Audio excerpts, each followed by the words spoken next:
Hello friends, welcome to our YouTube channel teaching exam overload. दोस्तों, आज के session के अंतर्गत आज आपकी सीटेट पेपर 2 के अंतर्गत एसएसटी की नेक्स्ट क्लास है, जिसके अंतर्गत आज हम आपको क्लास 6 एनसीईआरटी हिस्ट्री के चैप्टर नंबर 7 को पढ़ाएंगे, जिसका नाम है अशोक एक अनोखा सम्राट जिसने युद्ध को त्याग दिया। तो आज का हमारा टॉपिक क्या है? अशोक एक अनोखा सम्राट, जो कि क्लास 6 हिस्ट्री का चैप्टर नंबर 7 है। चलिए फिर सेशन को शुरू करने से पहले हमारी एक रिक्वेस्ट है कि हमारे चैनल को लाइक करें, सब्सक्राइब करें तथा ज़्यादा से ज़्यादा शेयर करें। चलिए फिर बिना किसी देरी शुरू करते हैं।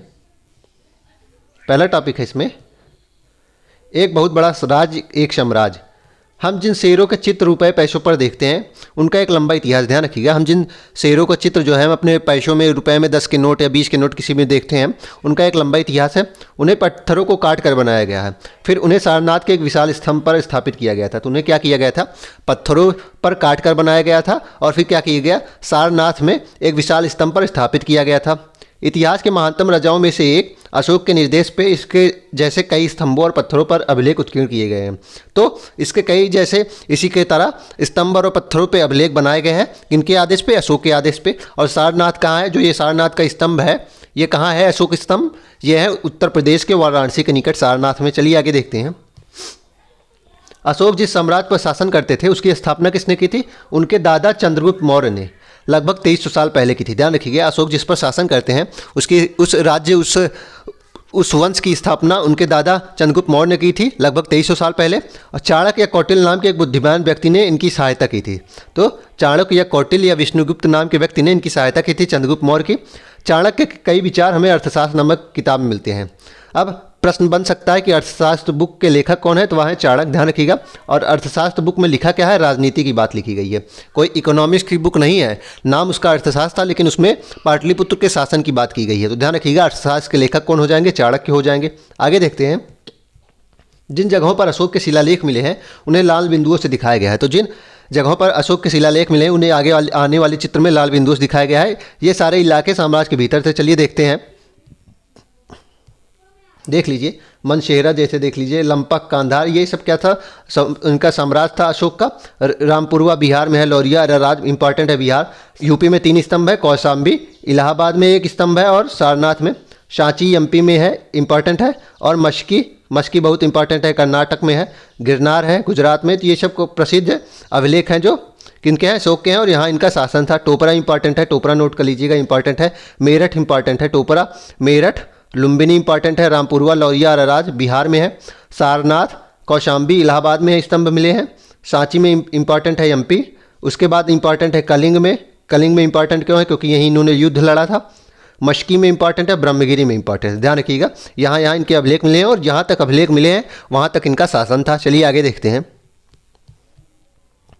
साम्राज्य का प्रशासन देखते हैं। हमारा अगला टॉपिक है साम्राज्य का प्रशासन। चलिए देखते हैं। चूंकि मौर्य साम्राज्य बहुत बड़ा था, इसलिए अलग अलग हिस्सों पर अलग अलग ढंग से शासन किया जाता था। मौर्य साम्राज्य चूंकि बहुत बड़ा था, अभी आप फिगर में ही देखे हैं, इसलिए अलग अलग हिस्सों पे अलग अलग ढंग से शासन किया जाता था, अलग अलग तरीके से शासन किया जाता था। पाटलिपुत्र और उसके पास आसपास के इलाकों पर सम्राट का सीधा नियंत्रण था। तो जो पाटलिपुत्र जो आधुनिक बिहार में पड़ता है, पटना जिसको कहते हैं, उसके जो आसपास के इलाके थे उस पर सम्राट का सीधा नियंत्रण होता था। सम्राट उस पर पूरी तरीके से अपना एक छत्र शासन करता था। सारे नियंत्रण उस पर सम्राट के थे। इसका मतलब यह हुआ कि इस इलाके के गाँव और शहरों के किसानों, पशुपालकों, शिल्पकारों और व्यापारियों से कर इकट्ठा करने के लिए राजा अधिकारियों की नियुक्ति करता था। तो चूँकि पाटलिपुत्र के आसपास के क्षेत्र पर सम्राट का पूरा नियंत्रण सीधा होता था, इसलिए यहाँ के गांवों और शहरों के किसानों पर, पशुपालकों पर, शिल्पकारों पर और व्यापारियों से जो कर इकट्ठा किया जाता था उसके लिए अधिकारियों की नियुक्ति करते थे राजा। जो राजा के आदेशों को उल्लंघन करते थे अधिकारी उनको सजा भी देते थे। सॉरी, यहाँ सजा हो जाएगा। जो राजा के आदेशों को उल्लंघन करते थे अधिकारी क्या करते थे? उन्हें सजा भी देते थे।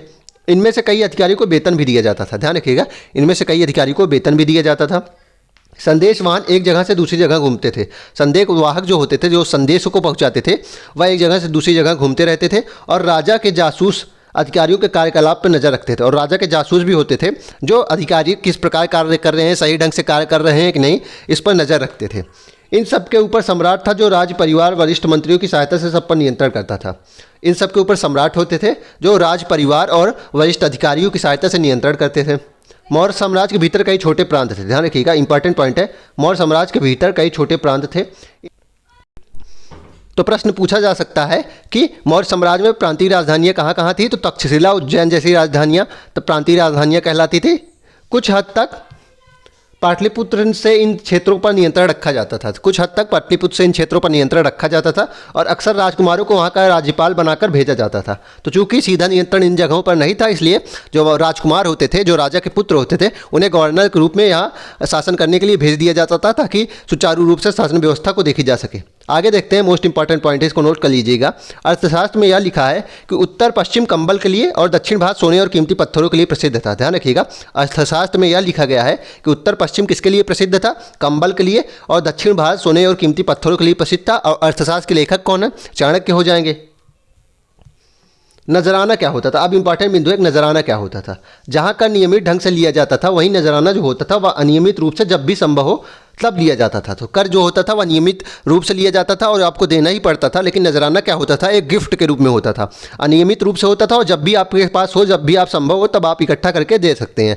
ऐसे नजराने विविध पदार्थों के रूप में प्रायः ऐसे लोग से दिए जाते थे जो स्वेच्छा से इसे देते थे। तो नजराना जो था वह स्वेच्छा से दिया जाता था, कोई इसमें मजबूरी नहीं होती थी कि आपको देना ही है। कर पे मजबूरी होती थी कि आपको कर में देना ही पड़ता था और नियमित रूप से देना था। नजराना नियमित रूप से होता था और जब आपकी स्वेच्छा हो तब आप इसे दे सकते हैं और विविध पदार्थ के रूप में दे सकते हैं। चलिए देखते हैं आगे आगे क्या है। अब देखते हैं राजधानी में सम्राट क्या थे। राजधानी में सम्राट हमारा अगला बिंदु है। मेगास्थनीज चंद्रगुप्त के दरबार में पश्चिम एशियाई यूनानी सेल्यूकस निकेटर के राजदूत थे। ध्यान रखिएगा, इंपॉर्टेंट बिंदु है कि सेल्यूकस निकेटर के राजदूत मेगास्थनीज थे जो चंद्रगुप्त मौर्य के दरबार में आए थे। इंपॉर्टेंट बिंदु है, इसको नोट कर लीजिएगा। मेगास्थनीज ने जो कुछ देखा उसका विवरण अपने बुक में दिया था। इनकी बुक का क्या नाम है? इंडिका है। नोट कर लीजिएगा, प्रश्न बन सकता है। इनकी बुक का क्या नाम है? इनकी बुक का नाम है इंडिका। मेगास्थनीज और जी कौन थे? सेल्यूकस निकेटर के राजदूत थे। इंडिका इनकी बुक का नाम है।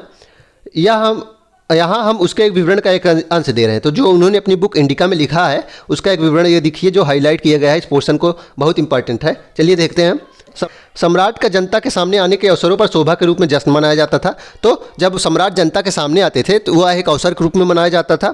उन्हें एक सोने की पालकी में ले जाया जाता था। ध्यान रखिएगा, उन्हें एक सोने की पालकी में बैठा कर ले जाया जाता था और उनके अंगरक्षक जो होते थे वह सोने और चांदी अलंकृत हाथियों पर सवार होते थे। यहाँ सोना कर लीजिएगा। उनके अंगरक्षक क्या करते थे? सोने और चांदी अलंकृत हाथियों पर सवार रहते थे। कुछ अंगरक्षक पेड़ों को लेकर चलते थे। कुछ अंगरक्षक पेड़ों पर लेकर चलते थे। इन पेड़ों पर प्रशिक्षित तोतों का एक झुंड रहता था। ध्यान रखिएगा, कुछ अंगरक्षक जो होते थे, जो बॉडीगार्ड होते थे, वह पेड़ों को लेकर चलते थे और इन पेड़ों पर प्रशिक्षित तोतों का एक झुंड रहता था जो सम्राट के सिर के चारों तरफ चक्कर लगाता था। एक ताज के रूप में रहता था कि सम्राट के सिर के चारों ओर चक्कर लगाते रहता था। प्रशिक्षित तोते होते थे और जो ये कहाँ रहते थे? चूँकि अंगरक्षक पेड़ों को लेकर चलते थे इसलिए ये भी साथ रहते थे। राजा सामान्यतः हथियारबंद महिलाओं से घिरे होते थे। तो राजा किनसे घिरे होते थे? हथियारबंद महिलाओं से घिरे होते थे। नोट कर लीजिएगा। वे हमेशा इस बात से डरे रहते थे कि कोई उनकी हत्या न कर दे। तो वे हमेशा इस बात से डरे रहते थे कि कोई इनकी हत्या न कर दे, कोई इनकी हत्या करने की कोशिश न कर दे।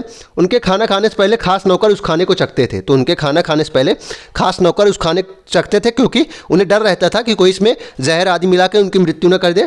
लगातार 2 रात वह एक कमरे में नहीं सोते थे। लगातार 2 रात वह एक कमरे में नहीं सोते थे। तो ध्यान रखिएगा, उन्होंने ये सब बातें किनके बारे में? चंद्रगुप्त मौर्य के बारे में बताई है। आगे देखते हैं पाटलिपुत्र के बारे में उन्होंने क्या बताया। अपनी बुक इंडिका में पाटलिपुत्र के बारे में क्या बताया है, जो आधुनिक पटना में पड़ता है। यह एक विशाल और खूबसूरत नगर है। ध्यान रखिएगा, पाटलिपुत्र के बारे में इन्होंने कहा है कि यह एक विशाल और खूबसूरत नगर है। यहाँ एक विशाल प्राचीर से घिरा हुआ है। तो जो यह है, जो पाटलिपुत्र नगर है वह विशाल प्राचीर से घिरा है जिसमें 570 बुर्ज और 64 द्वार हैं। पूछ सकते हैं कितने बुर्ज हैं पाटलिपुत्र में? तो 570 बुर्ज हैं और 64 द्वार हैं। 2 और 3 मंजिले वाले घर लकड़ी और कच्ची ईंटों से बने हैं। 2 और 3 मंजिले वाले जो घर बने हैं पाटलिपुत्र में वो लकड़ी और कच्ची ईंटों से बने हैं। आगे देखते हैं। राजा का महल भी काठ से बना है, मतलब राजा का महल भी लकड़ियों आदि से बना है जिसे पत्थर की नक्काशी से अलंकृत किया गया है। इसे क्या किया गया है? पत्थर की नक्काशियों से अलंकृत किया गया है। यहाँ चारों तरफ से उद्यानों और चिड़ियों के लिए बने बसेरों से घिरा है। तो ये क्या, यहाँ क्या किया गया है? चारों तरफ उद्यान और चिड़ियों से बने बसेरे से घिरा हुआ है इनका जो महल है। चलिए आगे देखते हैं। अशोक के बारे में अब देखते हैं। अशोक मौर्य वंश के सबसे प्रसिद्ध शासक थे। अशोक जो थे वह मौर्य वंश के सबसे प्रसिद्ध शासक थे। वह ऐसे पहले शासक थे जिन्होंने अभिलेखों द्वारा जनता तक अपने संदेश पहुंचाने की कोशिश की। तो वह ऐसे पहले शासक थे जो अपनी बातों को कहने के लिए क्या करते थे? अभिलेख बनवाते थे और अभिलेखों द्वारा अपनी बात को पहुंचाते थे जनता के पास। मोस्ट इंपॉर्टेंट पॉइंट है कि अशोक के जो ज़्यादातर अभिलेख हैं वह किन भाषाओं में? प्राकृत भाषा में है या फिर ब्राह्मी लिपि में। ध्यान रखिएगा, प्राकृत भाषा में है और किस लिपि में? ब्राह्मी लिपि में। मोस्ट इंपॉर्टेंट है, अशोक के ज़्यादातर अभिलेख प्राकृत भाषा में और लिपि इनकी ब्राह्मी है। चलिए देखते हैं आगे। तो इसमें इन्होंने क्या बताया है कि राजा बनने के 8 साल बाद मैंने कलिंग विजय की और लगभग इसमें 1.5 लाख लोग बंदी बनाए गए और 1 लाख से ज़्यादा लोग मारे गए। अब अगला पॉइंट इसी में इंपॉर्टेंट है। धम्म शब्द संस्कृत शब्द धर्म का प्राकृत रूप है। धम्म शब्द जो है वह धर्म का प्राकृत शब्द है, मतलब धर्म संस्कृत भाषा का शब्द है और धम्म प्राकृत भाषा का शब्द है और दोनों के अर्थ समान है। चलिए आगे देखते हैं। अशोक का धम्म क्या था? अशोक के धम्म में किसी देवता की पूजा अथवा कर्मकांड की आवश्यकता नहीं थी। तो अशोक के धम्म में किसी देवता की पूजा नहीं करनी पड़ती थी, जो विभिन्न कर्मकांड आदि करने पड़ते थे, यज्ञ आदि की आवश्यकता भी नहीं थी। उन्हें लगता था कि जैसे पिता अपने बच्चों के अच्छे व्यवहार की शिक्षा देते हैं, वैसे ही यह उनका फर्ज है कि वह अपनी प्रजा को भी निर्देश दे। तो उनका क्या मानना था, जैसे एक पिता अपने पुत्र के लिए हमेशा अच्छी विचार अच्छी कामना करते हैं और अच्छे निर्देश देते हैं, वैसे उनका भी कर्तव्य है कि वो अपनी जनता को अपनी प्रजा को निर्देश दें। वे बुद्ध के उपदेशों से भी प्रेरित थे। ध्यान रखिएगा, वह बुद्ध के उपदेशों से भी प्रेरित थे। आगे देखते हैं। उनके साम्राज्य में अलग अलग धर्मों को मानने वाले लोग थे और इससे कई बार टकराव पैदा हो जाता था। तो उनके साम्राज्य में अलग अलग धर्म को मानने वाले लोग थे और इससे कई बार टकराव पैदा हो जाता था। जानवरों की बलि चढ़ाई जाती थी। जानवरों की बलि चढ़ाई जाती थी उस समय। दासों और नौकरों के साथ क्रूर व्यवहार किया जाता था। इनके अलावा परिवार व पड़ोसियों के बीच भी झगड़े होते रहते थे। अशोक ने यह महसूस किया कि इन समस्याओं का निदान उनका कर्तव्य है। तो अशोक ने यह समझा कि इन समस्याओं से छुटकारा पाना उनका ही कर्तव्य है, उनको ही इस समस्याओं से छुटकारा दिलाने में वही समर्थ है और उन्हें यह दिलाना चाहिए। इसलिए उन्होंने धर्म महामात नाम के अधिकारियों की नियुक्ति की, जो जगह जगह पर जाकर धम्म की शिक्षा देते थे। बहुत इंपॉर्टेंट पॉइंट है, इसको नोट कर लीजिएगा। मोस्ट इंपॉर्टेंट पॉइंट है कि जो जगह जगह पर जाकर धम्म की शिक्षा देते थे, वे उन अधिकारियों को क्या कहा जाता था? उन्हें धर्म महामात नाम का कहा जाता था। ध्यान रखिएगा, उनका नाम क्या होता था? धम्म महामात होता था। चलिए आगे देखते हैं। इसके अतिरिक्त अशोक ने अपने संदेश कई स्थानों पर शिलाओं और स्तंभों पर खुदवा दिए। तो धम्म महामात की नियुक्ति तो उन्होंने की ही थी और साथ साथ अपने संदेशों को इन्होंने क्या किया? शिलाओं और स्तंभों पर खुदवा दिए। अधिकारियों को यह निर्देश दिया कि वे राजा के संदेश को उन लोगों को पढ़कर सुनाएं जो खुद पढ़ नहीं सके, और अधिकारियों को यह संदेश दिया कि जो अनपढ़ हैं, जो पढ़ नहीं सकते हैं, उन्हें आप समझाइए इस बात को जो हमने लिखा है। अशोक ने धम्म के विचारों को प्रसारित करने के लिए सीरिया, मिस्र, ग्रीस तथा श्रीलंका में भी दूत भेजे। तो अशोक ने अपने विचारों को प्रसारित करने के लिए सीरिया में भी भेजे, मिस्र में और ग्रीस तथा श्रीलंका में भी दूत को भेजे। आगे देखते हैं। उन्होंने कई अच्छे काम भी किए। सड़कें बनवाई, कुएं खुदवाए और विश्राम गृह बनवाए। इसके अतिरिक्त उन्होंने मनुष्य व जानवरों की चिकित्सा की भी व्यवस्था की थी। तो ये सब बातें थी अशोक के बारे में। चलिए आगे देखते हैं। अब मोस्ट इंपॉर्टेंट पॉइंट है, इसको देख लीजिएगा। उत्कृष्ट पॉलिश वाले पत्थर की इस मूर्ति को देखिए। चलिए मूर्ति देख लेते हैं पहले। ये मूर्ति देखिए, बिहार के रामपुरवा अभिलेख से मिली है, जो अभी राष्ट्रपति भवन में। मोस्ट इंपॉर्टेंट पॉइंट है, बिहार के रामपुरवा अभिलेख से यह मिली है।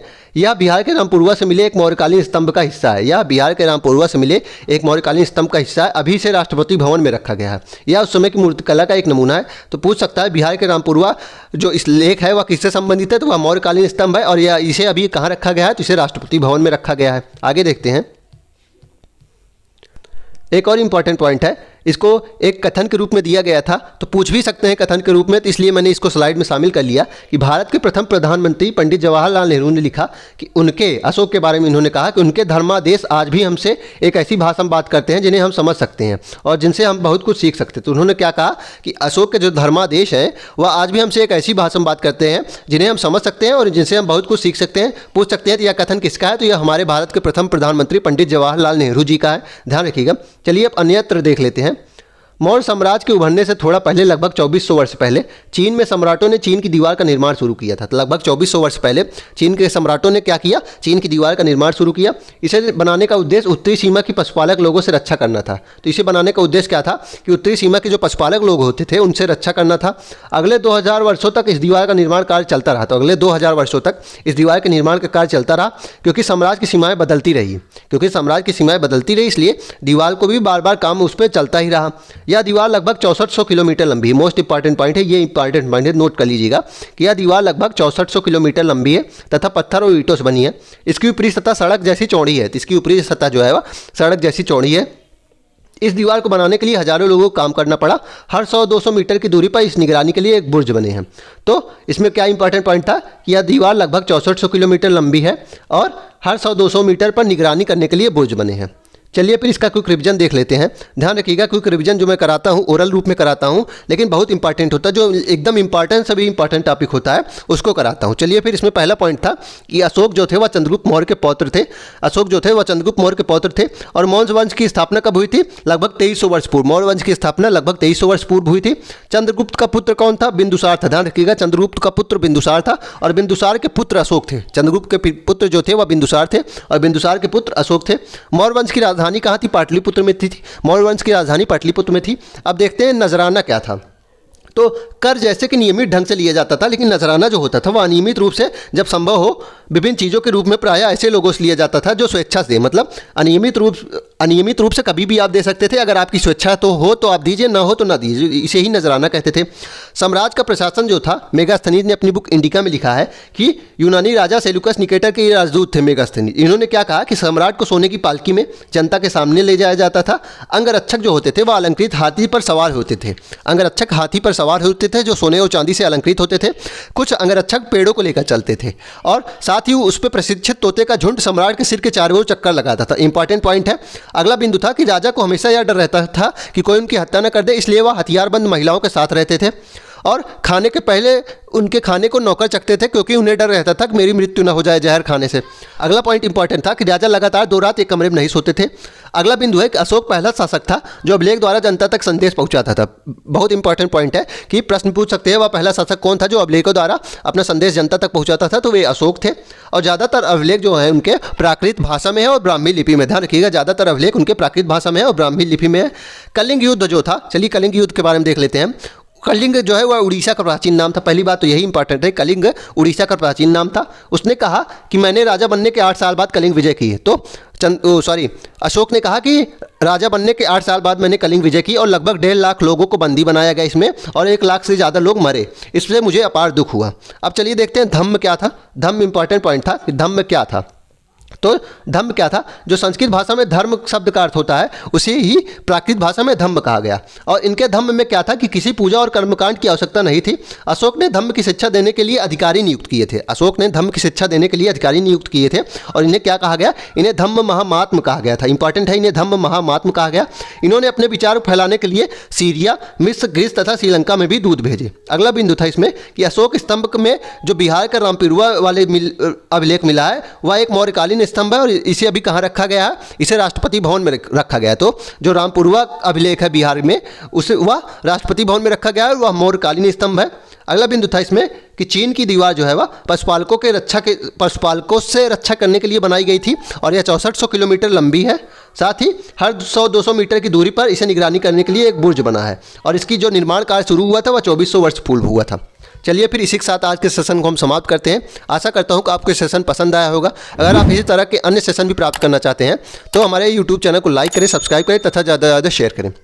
साथ ही अगर आप इसकी पीडीएफ प्राप्त करना चाहते हैं तो हमारे टेलीग्राम चैनल को ज्वाइन करें, आपको सारी पीडीएफ वहीं मिलेंगी। एक और इम्पॉर्टेंट पॉइंट है कि ये जो एनसीईआरटी क्लासेस चल रही हैं ये समाप्त होने के बाद आपकी एसएसटी की प्रीवियस ईयर जितने भी क्वेश्चन आए हैं, जो 2011 से 2023 तक जितने भी पेपर हुए हैं सारे पेपर को सॉल्व कराया जाएगा। तो इसको एनसीईआरटी पहले हिस्ट्री सॉल्व कराई जाएगी, हिस्ट्री 678, उसके बाद ज्योग्राफी 678, उसके बाद क्या होगा लगभग आपकी उसके बाद सारे जो 2011 से 2023 तक के जितने भी प्रीवियस ईयर क्वेश्चन होंगे सारे आपको सॉल्व कराए जाएंगे। चलिए फिर, धन्यवाद।